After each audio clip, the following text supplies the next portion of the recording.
All right, now we had a half a day session today, and we had S&P and NASDAQ close at record highs, and the Dow closed down just a tad. And they're going to continue pumping these markets all the way until the election. They're going to make sure all the levers are pulled, all the buttons are pushed to bull run, and it's not going to stop. Now, after the election, well, that's going to be a different story. Now, data out this morning, we had the weekly jobless claims, and those numbers jumped by 4,000. But again, the continuing claims, they continue to rise. And that number is at 1.858 million. And that's the number of people who are continually getting weekly unemployment claims. And that pretty much means that these guys, they're not being able to find work, and they're staying on the government dole a bit longer. And that right there can tell you, to give you a barometer of what this job market might actually be like. Now, we also had factory order numbers come in, and that was bad. Down 0.5%, down 0.5%. And that was a big miss because the estimate was actually supposed to be positive. So we're seeing factory orders go down. We also saw inventories go up, and all around it's not looking good.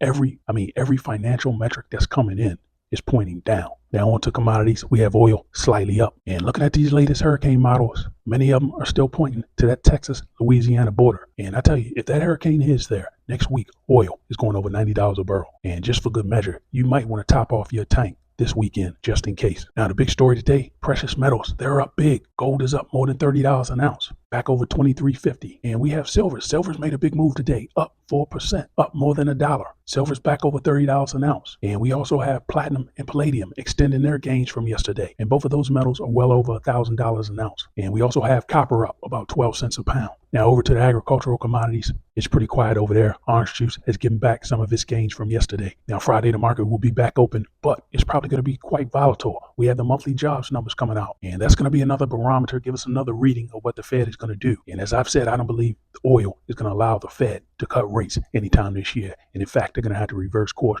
reverse their rhetoric of cutting rates and begin hiking rates after the election. So the markets have closed green, and everyone enjoy your holiday. This quick stock market commentary, please like and subscribe.